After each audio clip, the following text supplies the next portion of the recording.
Really? A picture of Errol Collins? That would be me. Holy crap, that looks great.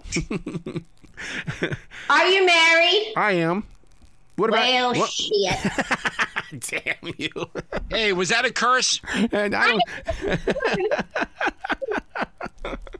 Oh. That's how aggravating my life is right there. That is really awesome. You should be like a rock star, not just a person that talks to rock people. Well, it's one of those things where I tried to do it when I was a kid, and I discovered radio, and it's this is the way I can best describe it.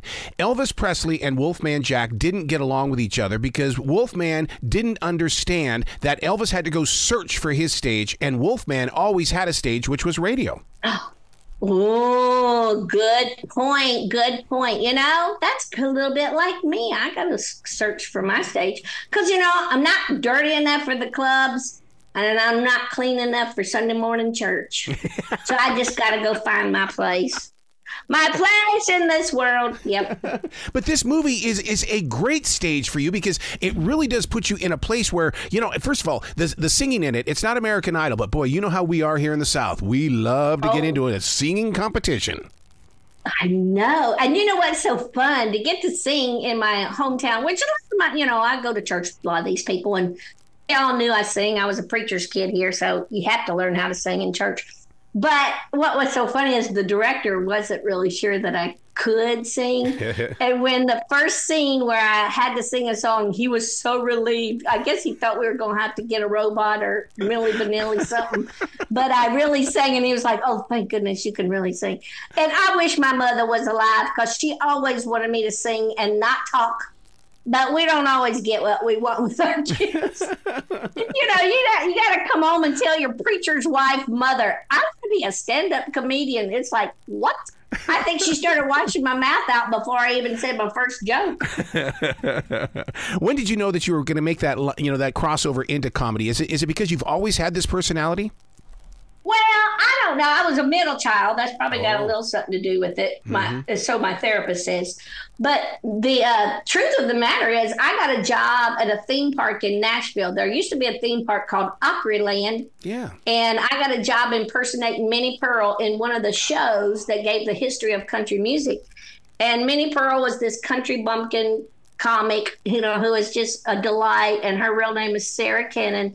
And that's when I fell in love with, everybody. I wanted to be a singer. Everybody in Nashville wants to be a singer. But I fell in love with laughing. People, putting the right words together to make a crowd laugh. That became it's such an intrigue for me. And I would even write material and throw it in the show. And my boss would go, that's funny, but it didn't happen in Grinder Switch. You can't say it. And then I started, I quit the park and just started. I was like my own opening act. I would do a little bit of Minnie Pearl, then I'd take the hat off and I'd do Chonda Pierce. And I would say how funny it was that I got a job 5 times a day, 6 days a week, making people laugh at a time when my life wasn't funny. And I when you look into the past of a lot of comics, but sometimes we come from tough places. And I think we're just drawn to that sound of laughter. We're just drawn to the reprieve of, that laughter and comedy can give you. And the rest, they say, is history. 32 years later, I'm still rolling around on a bus and, hopefully the crowd still buy tickets. It's just, it blows my mind, to tell you the truth, that I haven't ruined my career yet. Well, you being the preacher's kid, you should understand that the darkness and how it's used as a tool, because, look at the story of Peter. Oh my goodness, everybody. I don't think there's a real pleasant person in the whole Bible. Everybody, there's a lot of whores, a lot of crummy guys, and yet God, redeems. I thought, man, what if they're in heaven still writing the Bible? Yeah. And I'm pretty sure I'm one of the books. Yeah. I'm pretty sure there's a few verses of Chonda 3:16.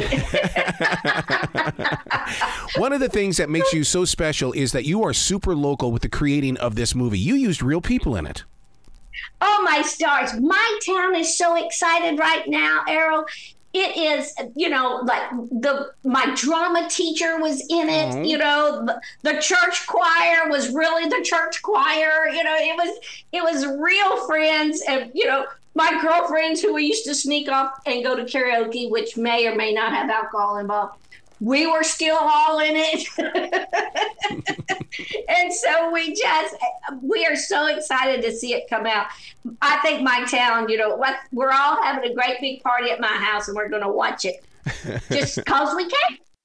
Well, I love the idea that you showed it up in Montana, because I'm from the state of Montana originally, and just to hear that Montanans, got to see it, it's like, yes, they know what it's all about. When it came out in the movie theaters, the nation had just shut down with COVID.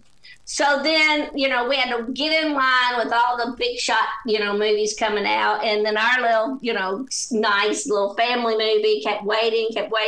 Finally, it was just in theaters for a few days in a few places. I even flew to Dallas to go see my own movie.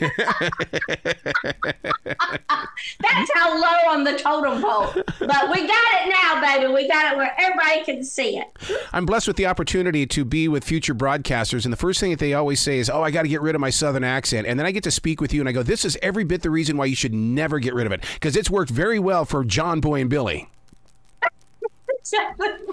Well, I guess if you wanted to do the news, you might tone it down a little bit. But, I let it work for me. It's kind of funny when I walk out on stage and I start talking. There are certain areas of the country that just automatically laugh before I even tell a joke. Wow. Which could hurt my feelings, but it doesn't. Do you have a ritual before you go out there? Because, I worked with Pam Stone, and the thing that she always told us is that before she went on that stage, she always had to pee. And she goes, that's how I knew I was going out there to do a great show. She always had a what? Pee. Oh, she always had to pee. Well, that could be my age, really, instead of... I have to pee before the show, about 3 times in the middle of the show, and about 5 times when it's over. So, I do, I still kind of get nervous once in a while, and I think you should. It kind of keeps you on the tip of your toes. But after 32 years, I'm rather surprised at what comes out of my mouth all the time. So there you go. So then, are you a stream thinker when you say that? Is it stream of consciousness? A lot of times it is.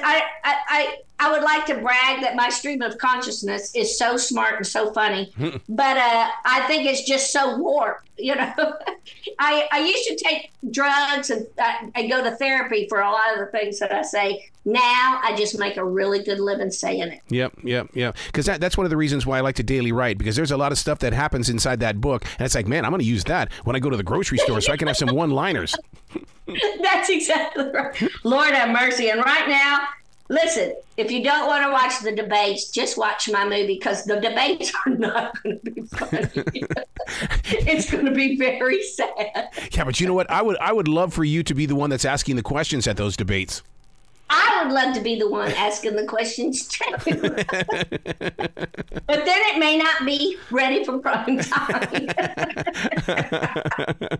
So what did you... I would like to ask both of them, what were you thinking? Exactly. Oh, my God. And then you know what would happen? You would sit there and go, well, bless your heart. Yes, I would, and we would all know what that really means. Yes. I think we need to open up a really glorified nursing home and send them both to it.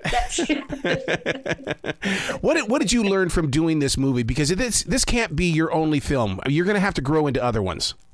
I hope so. I really would. This was hard work. Now, I've been in about 4 or 5 Hallmark movies, and I've had smaller parts in other movies, but this is the first time I was in a movie and I was on every page. So it was really, really hard work.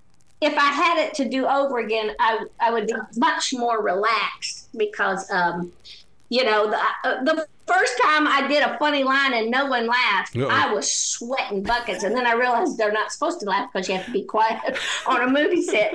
But, that whole mindset was just bizarre to me, that you would just do your best work and the takeaway is nobody makes a sound. And I'm like, wait a minute. When I do my best work, people pee in their pants and nothing's happening, and so that was a little bit to get used to.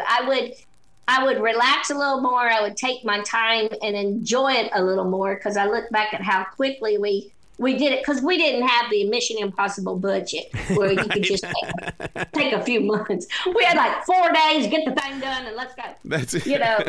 But it was still a joy. We shut the whole town. I have 2 traffic lights in this town that I live in, and we took control over both of them. Wow. That's how important it was. Wow. Well, you've got to come back to this show anytime in the future. The door is always going to be open for you. Thank you, Arrow. You are a superstar. Thank you so much. Well, you be brilliant today, okay? I will try.